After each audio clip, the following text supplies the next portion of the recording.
Welcome to the first episode of Dirt and All. Here we are today, DGI Trading's facility in Kempsey. I'm here joined by my co-host Ben Woods, International Sales and Procurement Manager from DGI.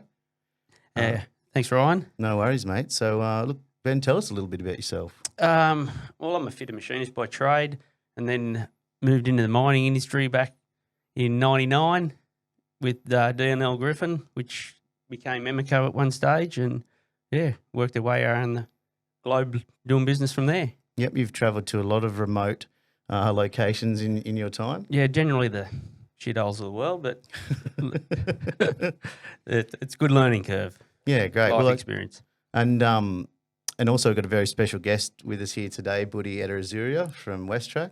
Thanks for having me. Thank you for being our inaugural guest on Dirt and All. Oh, it's very impressive setup you've got here. Thanks, mate. We've put a lot into it, as you guys would have noticed at the beginning, the D11 nose cone. Yeah, it took a bit of work by the boys down the back, but we got the ton in here. Yeah. Yeah. So, mate, look, you and I, we've known each other for probably going on 13, 15 years now. Yeah, it's a long time.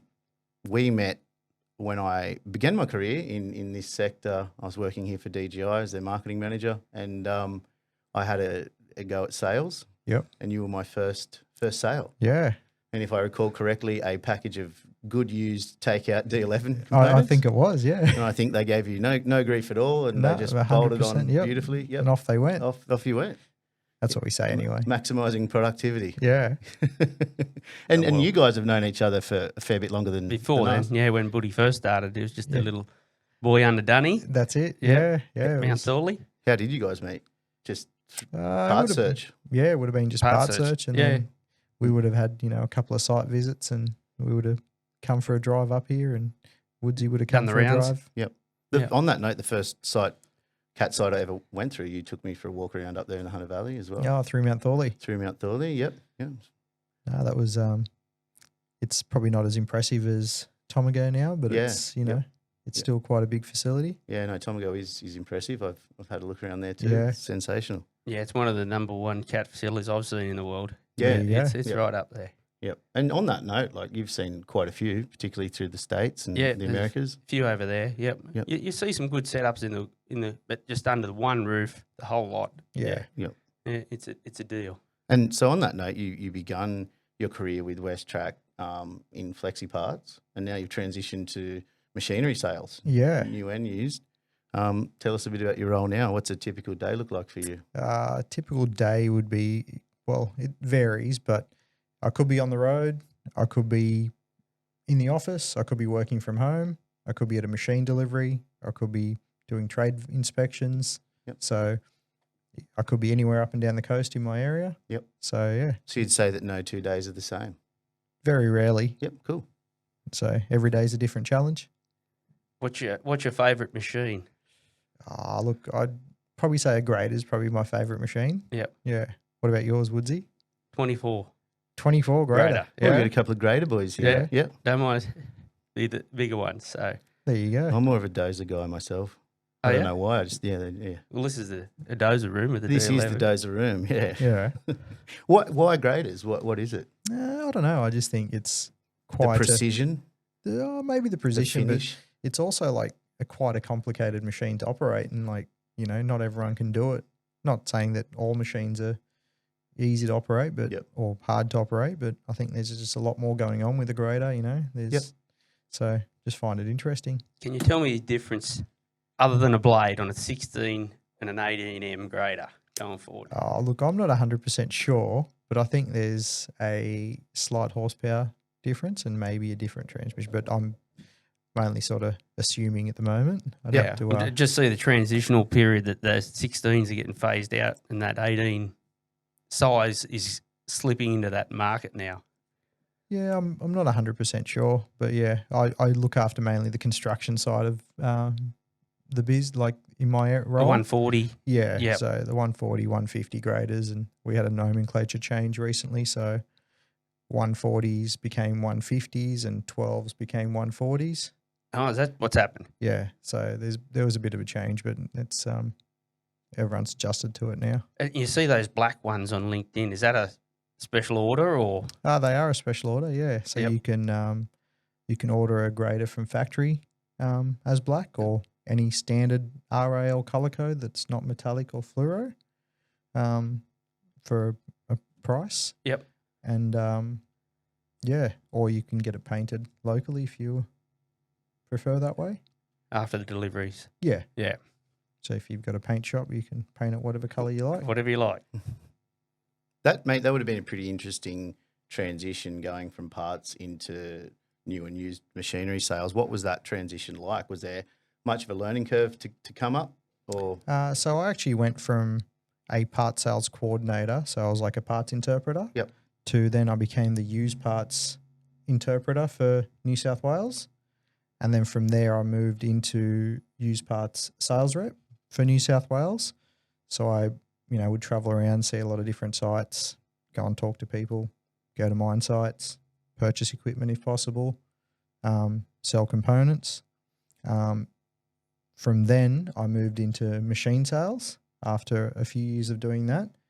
And it was a lot of the, I guess, key components of that job would transfer over. Like, it's knowing a lot of the systems, knowing who to talk to do things, knowing people in workshops to get jobs done. It sort of, that helped a lot, having like a good, strong product knowledge, I guess. Yep. Yeah, all from an automotive background. Yeah. Yep. Yeah. So it was, there was a lot of people that started from an automotive background into the parts department around the same time I started. Yep. So we all sort of, helped each other, and it sort of, everyone progressed through and everyone slowly moved up through the ranks and into different roles. So you started with WesTrac from a prior automotive background. Yes. Yeah. How you begun your career in general? Did you come out of school and go straight into automotive? I actually went to uni and I studied IT, but I have nothing to do with that now. I thought you've been pretty handy here this morning while we're getting the podcast Setting up, fired up. Yeah. And you push a product, cat used. Yep. What is that? Is it Do you mean the certified used? certified used? So certified used is a used machine that meets a certain criteria, has to go through a certain amount of checks, has to be all genuine cat parts, has to be under a certain hours, has to have a service history, and there's a fair few other criteria, and that machine is sold with warranty. So a used machine with warranty. Yep. Not a bad marketing ploy for you guys. Yeah. Yeah, yeah. Okay.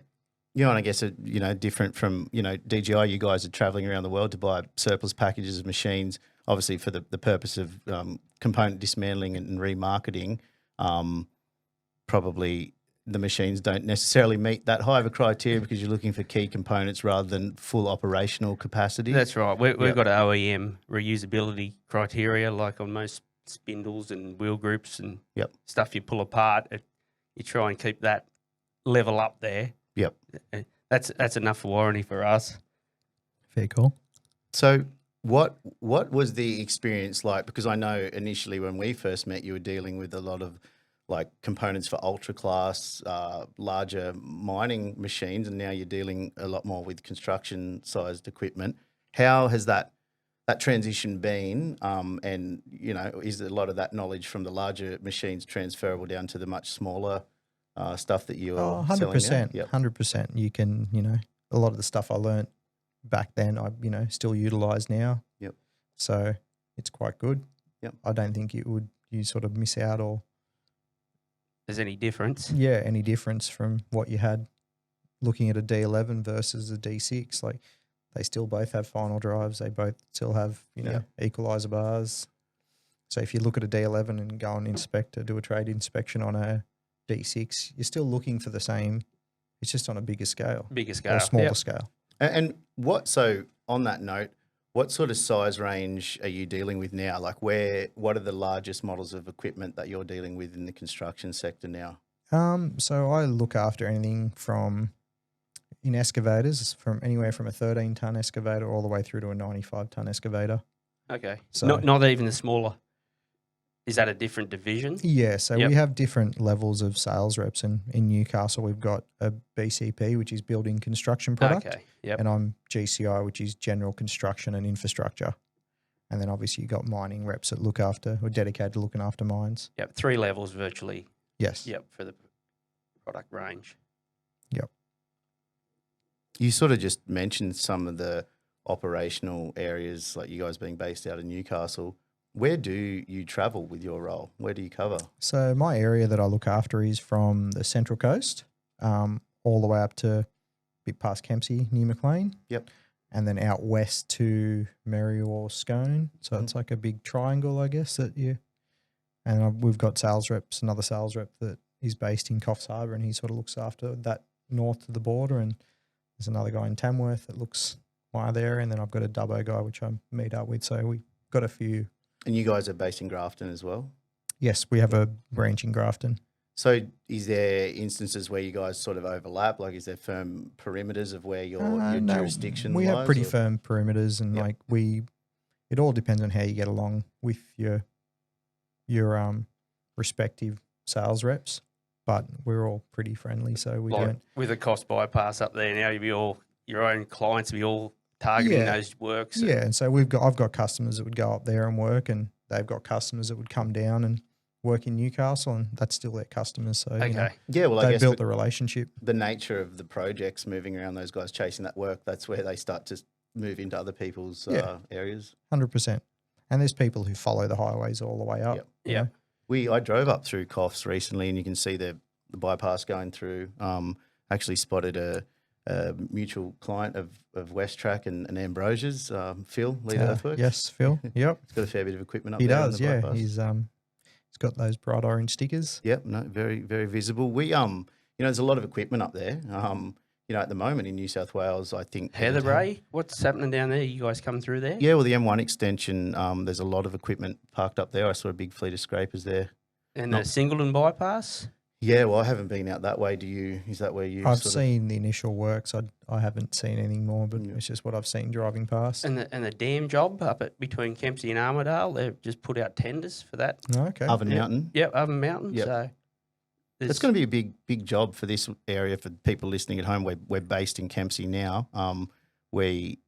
A large infrastructure project it's for going the to area. be a $2 billion infrastructure spend there. Going to be a lot of road works to get the equipment in and out of up there. And they're probably going to need a new road to the coast Yeah, to supplement Dorrigo, Grafton, Walker, which are all got land slips. yeah. They probably do need that extra road. Be a few bridges going in up there. Yeah, there'll be a lot of work. So it's good. Yep. So you're predominantly, obviously, operating on the East Coast, and knowing conversations we've had in the past, you've also done a little bit of international travel as well with WesTrac. Yeah, we've done some study tours through to. We've got to look at some excellent factories. Like been to Japan, seen the excavator factory there. Been to Brazil and seen the grader and small wheel loader factory. You allowed to take cameras? No. Where are the trucks? Is that Peoria? Where the Yes, trucks there's come they're the dozers out of Peoria, Yep. and then I think Tucson. Or I'm not 100% sure where the trucks. in come your from. global Little Rock, travels? maybe. Yep. In your global travels, Woods, have you been to any of these cat factories? No, I haven't got a free ticket in there yet. I'm just waiting for waiting for it, guys. Come on. Well, you Love know, with Mine Expo coming up this September, maybe you'll be able to piggyback onto someone's tour On through the there. Peoria, maybe? that'd be all right. I'd have to get WesTrac to approve it. On that note, Mine Expo is coming up September. Are you heading over? I'm not too sure. I probably won't be, but Yep. we would probably have people potentially going over, but I'm not 100% sure. Yeah, we're heading over there this year. So Yep. dirt and all. Yeah, so a bit of you heard it here first, Dirt and All podcast live from Mine Expo 24, which is going to be exciting. Think Yeah, that'll be fun. mate, Caterpillar always have a huge presence there. I went in 2012, and just the main hall, the center of it, they had a locomotive set up on tracks, like a 797. Yeah. It's impressive. The machine size, and not just from Caterpillar, from Liebherr and the other guys too. The Komatsu's 5500 in the middle of that hall. It's just the logistics to get those things in there. I think they take the roof off. It's awesome. Yeah, Yeah. It is a great site for anyone who wants to see everything in the mining industry in one hall. It's and that's why we're going. We were there for a few days, and you barely take it all in. Like there's that many exhibitors there. It's massive. And you got a plan where you really want to see who you got to see, because it's just Yep. really big. Well, I know you guys have a really good location this year, just outside of the main hall. Yep. Yeah, we'll be there. I'm not sure what the hall number is and the stand number, and should have that written As it gets down. closer, we'll be sure to plug it on the podcast. But yeah, it's going to be good, and working out the logistics of where Dirt and All's going to be live from there. Get set up there, so yeah, Yep. should be good.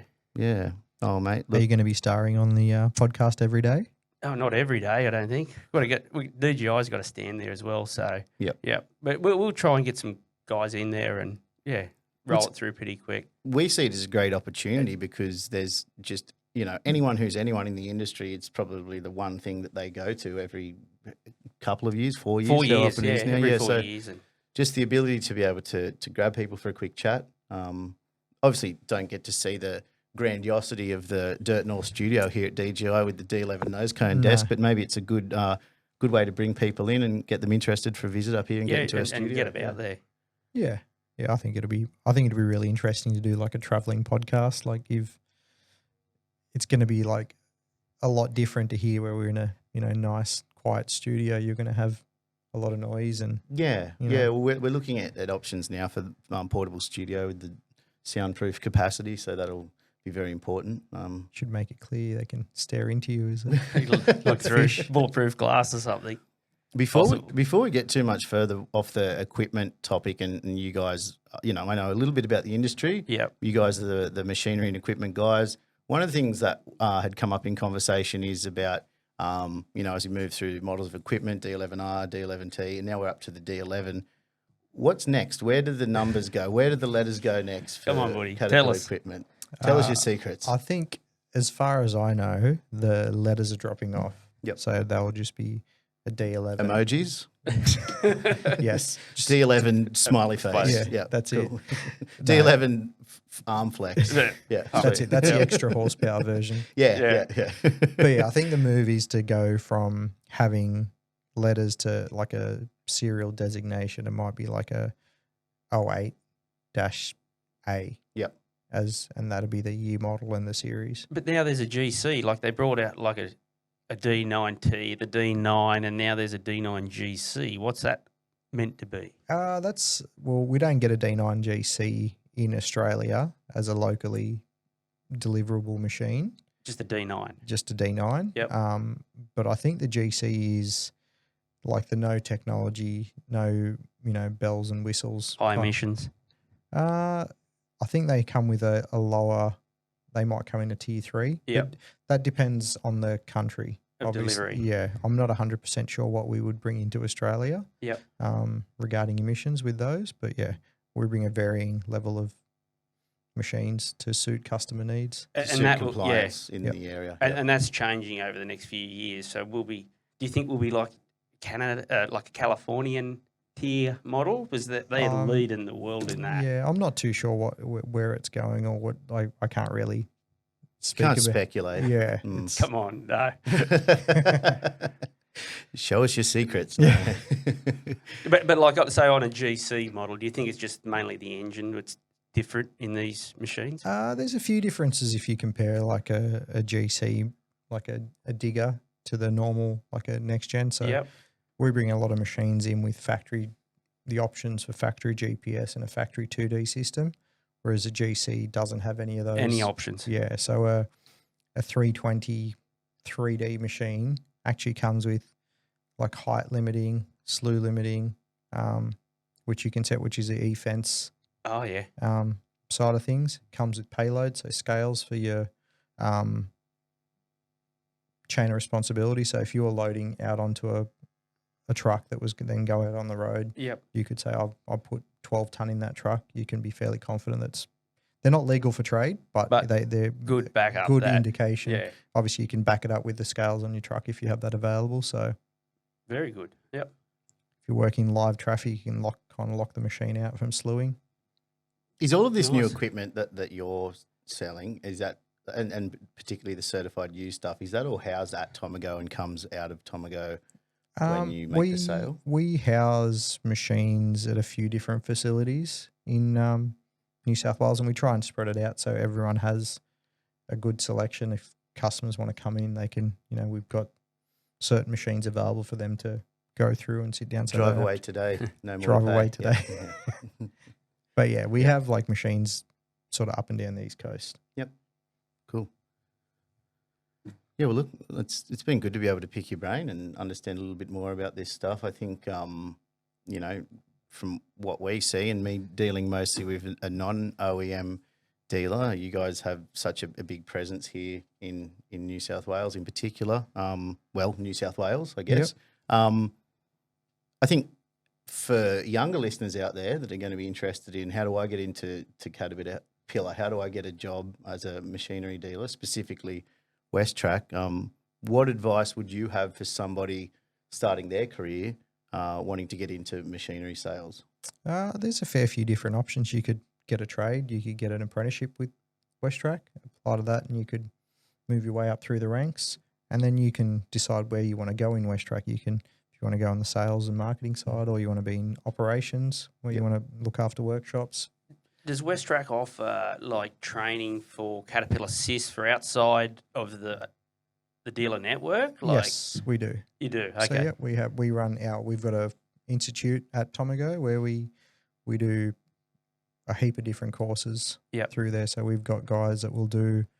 We even do trade upgrades. So if you want to go from an automotive, mainly for our guys that internally. But we also do like aircon tickets and a few other things like that. And that's more hands-on. But like the parts interpreters training, like on the SIS, there's special courses for that? There is a SIS course that you can do. Is it open for non-OEM dealers to come in and do the CAT SIS? Yes. Yep. Okay, Cool. yeah. So we get customers. That's a good way to start. Yep. So, but yeah, you could start at the ground level. You know, you might be able to get a job in the warehouse or as a parts interpreter. And then start at the bottom, work your way up. That's the other way, so you can start in the parts side and work your way through, or you can start on the service side and work your way through. Yeah, there seems to be so many stepping stone opportunities inside WesTrac. And you might not even need to do a trade. You might start as a trades assistant, like a TA, and then get an apprenticeship, and then work your way through. Work your way up. It just takes time. What about you, Woodsy, in the non-OEM dealer network? How you started on the tools? Yeah. I started out the back on the tools. Yep. That was me, and just worked our way up. Like You started Emeco, or the D&L it was. Yep. Before Emeco. Just come in. So, and then just worked your way through and just learnt, and more product range I think gets you somewhere in our industry. Well, it's like anything. Product knowledge is key. Yeah. No matter what you're selling, I guess. Yeah. So, like from the outside looking in, being a marketing guy, I see, the only reason I think I'm able to specialize in and service this market is the fact that I do know a little bit about the products from my sales background as well. And marketing. It really helps relate to my customers, particularly, a lot of the civil guys and the infrastructure services companies that we work with. It goes a long way, that little bit of product knowledge, I think. You know what a final drive is. Yeah. You I know what a final drive is. I know what like Cranwell and Pinion and yeah. Oh, hey, well, let's not get too complicated. So, but we've worked with clients that have said, previous agencies didn't even know what an excavator was, and so it's cool to have that baseline knowledge to be able to relate. Assist, I guess, particularly obviously the mining services clients like yourself. So and the bigger ultra class. Yeah, and it's. I think it goes without saying we all think it's pretty cool. We're all big kids when it comes to being able to work with big Tonka trucks, more or less. So, I guess, mate, we don't probably have too many more questions to ask, Woodsy, unless you've got anything else specific you want to squeeze some info out of Buddy. Try to get some yellow needle information. So you're not actually a cat cub, are you? No, I'm not. And can you explain to the listeners what a cat cub is, Ben? They've done their trade through a dealer. Through Caterpillar from the beginning, yeah. You've only got the yellow needle. That's it. That's it. Yeah. Just a partial. You're branded, but you're not. You're not a cub. It's like Yellowstone. Bit industry. So, Woodsy, speaking of careers, I know you've definitely seen the world and been places in your career. I know this story, but I think maybe for the listeners, you need to just tell us about the chicken and the plane. Oh, that one. All right. Yeah, I've got to see some pretty wild places, but when you're in the back of a plane heading to Siberia and there's smoke coming out from the smokers and there's chickens in the back of the plane, you go, what the hell are you doing? And yeah, that was an interesting trip. Had you chartered a plane to go somewhere? No, I was just in the local plane. Oh, really? Yeah. Okay. That was the Siberia. That was Air Siberia. Yeah. No, it was a Euroflight, I think it was. Yeah. Was the chicken like the onboard meal? Oh, it was actually, the food was okay because it was had a little aluminium packet. It was okay, but then I'd never seen eggs up there with barcodes on the eggs. Like, I just thought it was really weird. Yeah, wow. Yeah. You I know you've been to a few probably questionable and dangerous locations in your travels. Like recently, you guys were in South Africa, I know, and it's when there was a lot of the civil unrest was happening. And I think I don't know if we can tell these stories here, but I know that you guys were nearly involved in a carjacking incident in the middle of the You just got to keep your wits about you. Yep. Those South African boys know what to do over there in those cases. So you just try and hang with those guys and keep you safe. So do you get like local guides to help you, or how do you organise like a trip to somewhere that's a bit, I don't know, questionable? Well, you got to try and find a driver over there and hire a car. Like, I've sat on the bonnet pumping a bloody diesel pump for 2 hours to get down the road because they had water in the fuel. It's just, shit. So was there ever anywhere that you travelled over the last 10, 20 years in your career where you thought, wow, am I going to get out of here? Not really. I've always felt okay. Yep. I think I haven't had that experience. Yep. I know some other guys have been there, and they've definitely had that experience. So you just got to keep your wits about you, and just watch what you do. So do you travel with a couple of you guys, like a couple of DGI employees, or is it just you by yourself? No, sometimes you want to, have that extra support because it does get sketchy out there. Yeah. Yeah, in the bad places. But when you got those North American trips there, you can put them by yourself. Yep. Where, like in the time that I've known you, you've travelled through Africa extensively, all of the Americas, North, Central and South, Papua New Guinea, Indonesia, Asia's. Where have you probably spent the most of your time? Oh, probably North America early was there was a lot to do over there. Yep. It was a busy time over there. But I remember going to Indonesia like 9 times one year. We had a lot of work up there for those. It changes with the flow of the mineral cycle, really. Yep. Where we find surplus equipment. Yep. If there's a gold downturn, then you'll find it in the gold areas. If there's a coal downturn, you'll find the gear in the coal mining areas. Yeah. That type of stuff. So. Yep. And in Chile, the copper can be down before, and that's where you'd find your gear. It just sends you all over the place. Yep. No, it's really interesting, and I think like over the years that we've known each other, we've heard quite a few stories. I don't know if we can.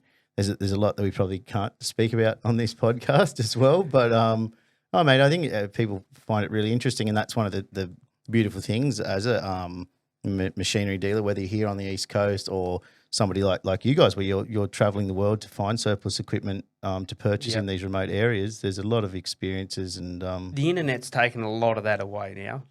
It's everyone. The world's your oyster. You can find anything on the internet and try and make it go. If you get it out there and get your money out, well, it's a bonus, because I know a lot of guys get burnt as well. Yep. Put their money out there with the wrong guys, and or don't have enough allocated because the cranes and the travel and logistics of it just blow out. It just, local taxes, that's a problem you got to do. It's just, and since I first started dealing with DGI 12, 13 years ago, and it still is to this day, so relationship driven, your role. And I guess my question is, Buddhi, have you seen the impact of the internet and people searching for components and searching for equipment taken away from any of the relationship focused necessities of your role, or is it still such a key part of what you guys do? I definitely think relationships are a very key part. Like if you have a good relationship, even if something goes wrong,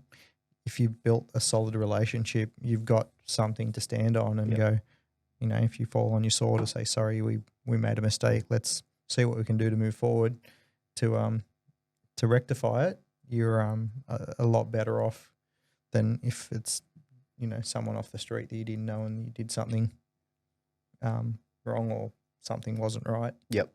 Do you, like, you know, in your day-to-day dealings and when you're out on the road, obviously you've got a plan in place, which customers you're going to see, what you're going to do. Is there often an opportunity where you're out there cold calling and door knocking, or is it generally you're responding to leads that come to you? We do a bit of both. So like if you're driving past and you see, sometimes you might see a boom off in the distance, and if you've got half an hour, you might head out there and have a look and say you might know them, you might not. Drop off a card. Yep. Let me know if you want to. You enjoy the opportunity to keep those sales skills polished up. And It's I don't know. I think once you get into sales, it kind of, you enjoy it. It's like the thrill of the chase a little bit. Yeah. And I like it still. Yeah, just get into it. Get into your emails in the morning. Yeah. Phone calls. Yeah. Emails, Start phone your call. day off. That's it. So Catch up from the night. yeah. The emails come through. So Yeah. Probably not so much night emails for me now, but definitely when we were in Flexi Parts, there was a lot of, you get stuff from America, and then over the weekend, because you were a day behind. yep. And then Monday you would try and catch up from all that. And did you have Fast Track as well? Fast Track? Yep. No, you weren't on that then. No. Machinery Trader Fast Track. Yeah. Yep.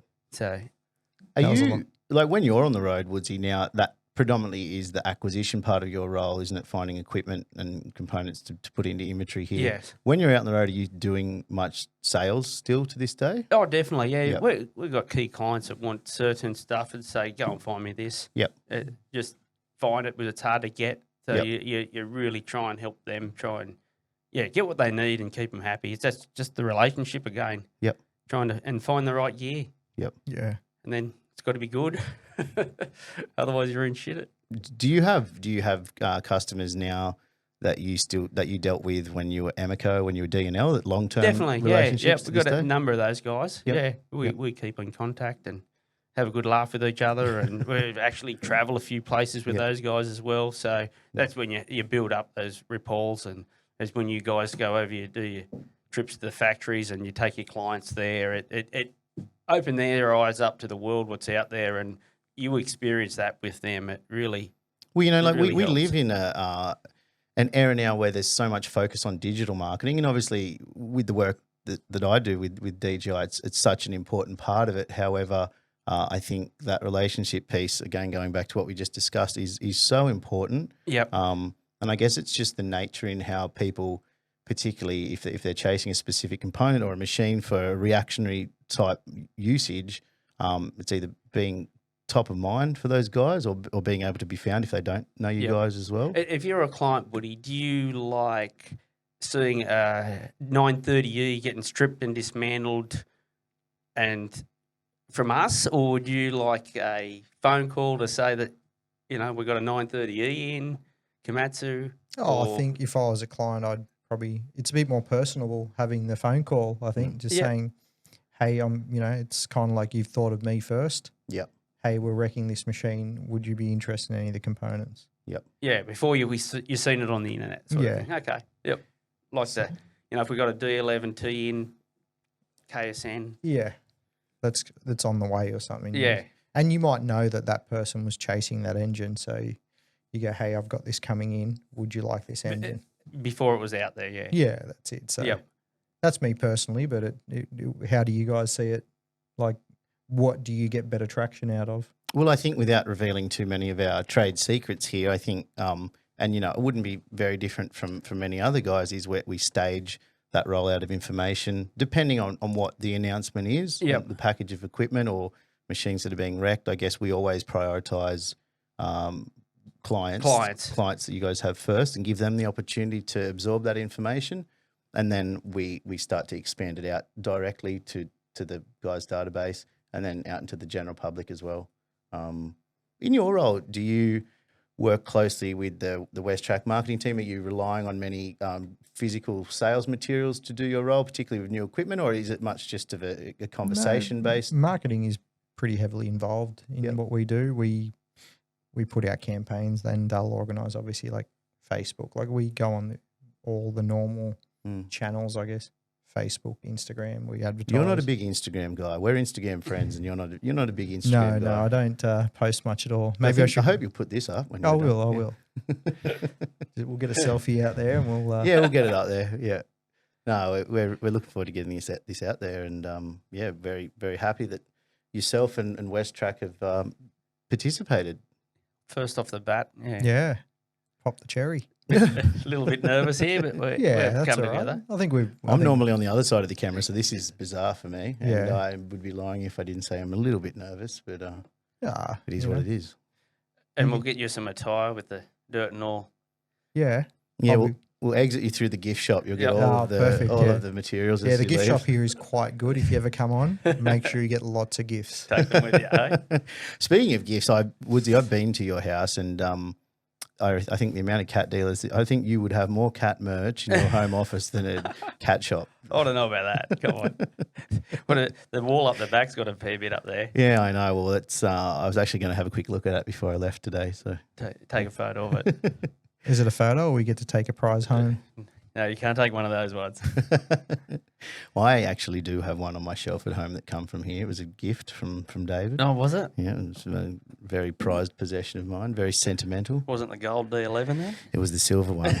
So, Kept the gold. So, do you collect these models, Ben? No, I'm not a huge model collector. you're But a hat guy. Hat guy, merch Yeah, guy, right. you know. Got Hats, belts. Yep. Woody's a Stubby free things guy. So, Yeah. RM's guy. RMs. Yeah. They're not for any more. Yeah. Oh, look, it's been great to discuss so many, I guess, aspects of not just the machinery and equipment dealing industry and WesTrac and your career as well. But I guess, like, looking forward for you, what advice would you have for anyone wanting to start their career in this industry? Just get in where you can. Yep. And then, it doesn't have to be at WesTrac. It depends on if you want to work for a cat dealer. Yep. You can get in the floor at a cat dealer and work your way up. You might start off in a warehouse. You might start off as a TA, get an apprenticeship, work your way through that way. Or you might go from a warehouse to a parts interpreter to a inside sales rep to a product support rep and then a sales rep. So, and again, like we mentioned this earlier, and it's the common theme here, and I guess in sales, in any role in general, is product knowledge is key. So obviously you're saying however you can get that knowledge of the equipment. Yeah, that's it. And get then in put where you yourself can. out there, and like cat dealers in general are quite good at, if you're progressing through, they'll give you those options to or show you the paths to get to where you want to be. Yep. And you've just got to step through them. And you guys have your university on site, the training facility. Yeah, we've got the institute on site. Institute, yeah. So there's obviously a lot of opportunities for internal So progression. we train through all that. our own apprentices on site, and then obviously we train trade upgrades and a few other things on site as well. In your theory rooms? Yes, yeah, there's I don't know, have you ever been there? Yeah, Ben? yeah. And the cafeteria and everything. Yeah. So yeah. Wow. Like, When you got jumping all over the place here, when you went to Peoria, like that place would have been huge. That was massive. Yep. So, but the most probably impressive place was probably Brazil, where it was like its own little city inside. There was a pharmacy, there was a bank, there was like a grocery shop all inside there. And I think it was just to help the people, because they were obviously working in there, and it was so far away from everything. If they finished at 5, like by the time they got back to their house, it was Shops were closed. shops were closed. Yep. And so their own community. yeah. like- It was, and they were quite accommodating. Like, they had a big cafeteria when we turned up, like, had lunch. It was very impressive. So specifically entering the WesTrac network, there's traineeships, apprenticeships. There's a lot of options apprenticeships. for people to. Yeah. There's like, like I said, you can start off in the warehouse and go that way through a warehouse traineeship, I'm pretty sure. And then you can be a parts interpreter. You can go off and then move your way through. And they do like continuous improvement stuff, like will continuously like put you through courses and different programs that are available. And then there's CAT themselves have their own, like it's called DPC, I think. I'm not 100% sure, can't remember. But you go through and you might do a course on engines, and it shows you what a big end, a little end, conrod. Yeah, right. Yeah, wow. and you've got to get a certain percentage of those questions right before you can move forward. So as like a test, is it? Or? yeah, Yep. yeah. So, and it doesn't let you skip through. And it was, when I did it, it was quite long and tedious, but Yep. we got, so I don't know if they still do it, but that was a long time ago. Yeah. That's a good idea.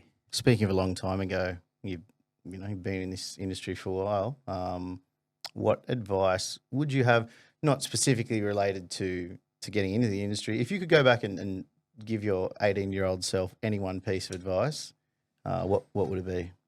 Probably buy as many houses as you could. Yeah, I feel that. I can relate to that. Yeah, it's surprising, like you guys would have seen it as well, like what's happened. Like, Yeah. everyone talks about it Yeah. now. Like it's wild. In Newcastle, in the area we live, not a property expert, but I believe in 21, when COVID hit, that rate of growth, specifically in the suburbs where I live, it was like a 14% growth rate. That's crazy. Yeah, I think a lot of people moved from Yep. different places they got more options for working from home. Yep. They could afford to pay less rent, or That's why you said buy houses. Yeah, Hey? yep, exactly. I'd say be like Ben. Ben doesn't need to give himself that advice. He's already gone back and told himself. A couple of times. Well, look, mate, it's been great having you on. Really appreciate you coming on and helping us get this thing off the ground as the thank first you. guest. And we'll hopefully have you back sometime. Yeah, and, sure. Come on as guest number 4. Guest number 4, mate. Yeah, you can come on every 4 shows. That'd be fantastic. So Very yeah, good. look, thanks a lot. No worries. Thanks for Thank coming. you. Thanks, Thanks, guys. guys. Bye. Thanks. See ya.